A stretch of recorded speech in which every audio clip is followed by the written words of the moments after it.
कमलेश जी को सजने संवरने का बहुत शौक था। वे शुरू से ही बहुत संवरती थी। हाथ भर के चूड़ियाँ, भारी सी पजेब और पैरों में बड़ी बड़ी बिछियाँ उनको बहुत अच्छी लगती थी। अब तो उम्र हो गई थी, लेकिन जब ससुराल की पूरी गृहस्थी संभालती थी तब भी सजने संवरने का समय निकाल ही लेती थी। तीज त्योहार पर तो ऐसे चहकती कि घर की दीवारें भी बोल उठी। परिवार में हर कोई उनकी तारीफ ही करता। धीरे धीरे समय बीतता गया। घर में नई बहू और बेटियां आ गई। घर के ज्यादातर लोग अब उनको अम्मा ही कहते। तीज जाने वाली थी, इसलिए कमलेश जी की बड़ी इच्छा हो रही थी कि सुहाग का त्योहार है, घर की सभी बहू बेटियों को नई चूड़ियां और श्रृंगार का सामान दिलवा लाएं। लेकिन अब नहीं, बहू बेटियां सुनती ही कहाँ हैं। पोत बहू तो हाथ नंगे ही रखती है। अम्मा मन मसोस के रह जाती है। इधर घर में काम वाली बाई पूरे हाथ भर भर के चूड़ियां पहनकर पोछा लगाती तो अम्मा को उसकी चूड़ी की खनक बहुत अच्छी लगती। बर्तन मांजते समय भी उसके हाथों की चूड़ियों की खनखन अम्मा को बहुत सुहाती। परिवार के लोग तो अम्मा की बात सुनते ही नहीं थे। अम्मा रहती अपनी धुन में मगन। तीज से 2 दिन पहले अम्मा काम वाली राजवती से बोली, ली राजवती, यह पैसे रख ले।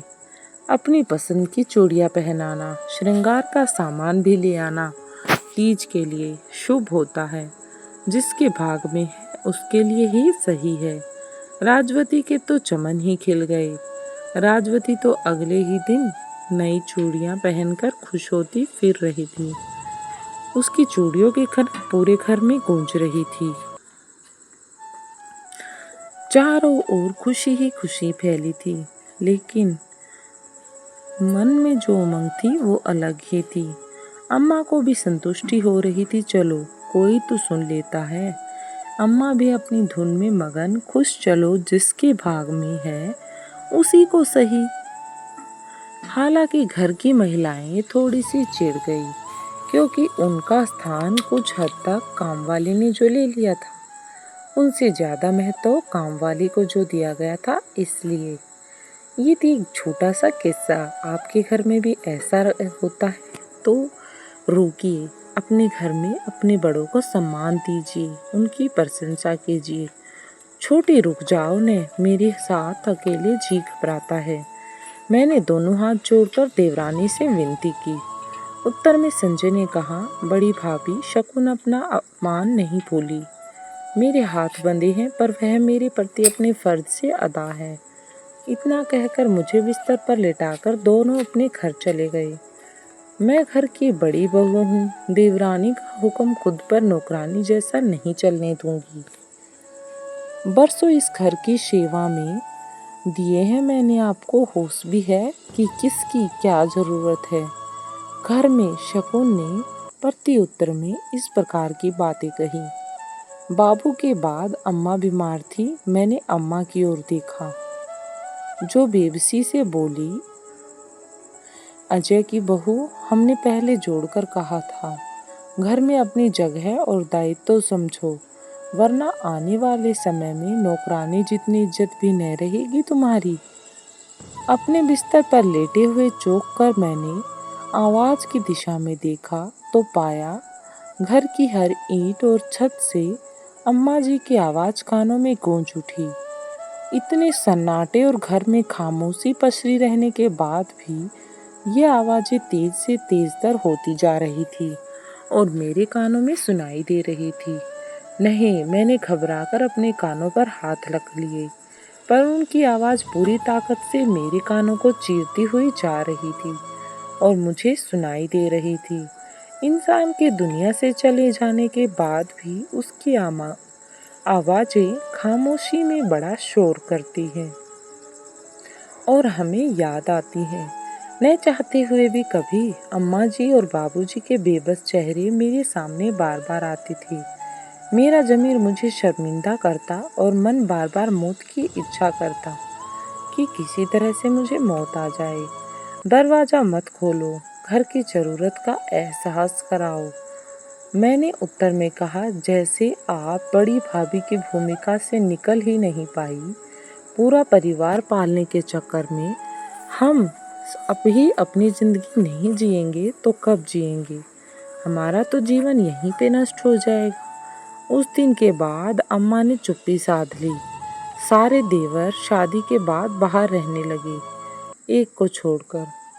देवरानी ने पहले कर्तव्य निभाए और अपने और मेरे हिस्से के भी। अब धीरे धीरे अधिकार भी उसके हिस्से जाने लगे। न अजय के बहके कदम संभले और न ही मेरा गैर जिम्मेदाराना रवैया। पहली बार बाबू के दुनिया से जाने के बाद मेरी आँख थोड़ी खुली तो समझ में आया कि उसके साथ त्याग करके अम्मा ने क्या कमाया था और उन्हें क्या मिला था। उनकी बात काटने का साहस किसी में न था, पर बाबू के जमाने वाला ऐशो आराम अब न था। मुझे भी अब परिवार की जरूरत के लिए कमरे से बाहर निकलना मंजूर होने लगा। अब मुझे कमी के साथ साथ एक सुरक्षित भी महसूस होने लगा था। मुझे बड़ी बहू होकर देवरानी के आदेश पर चलना था, लेकिन मुझे कहाँ मंजूर था देवरानी के आदेश पर चलना।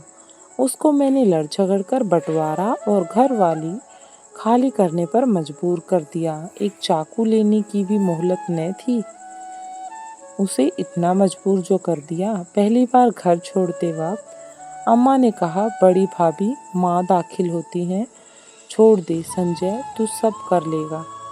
पहले अजय हाथ से गए, फिर रूप, उसके बाद बच्चे भी हाथ से फिसलते गए। उन्हें तो मैंने रोटी को भी तरसा रखा था।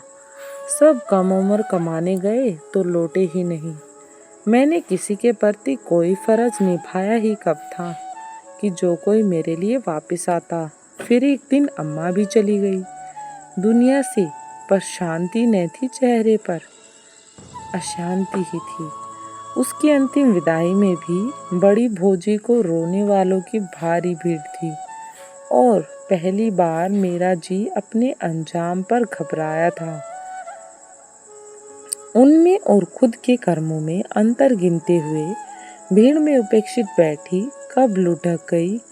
जब होश आया तो पक्षाघात की शिकार हो चुकी थी। अम्मा से खुद की तुलना करने पर बस एक ही मिली मुझे बात, हम दोनों ही ओहदे में बड़ी भाभी थे। अंतर सिर्फ कर्तव्यों का था।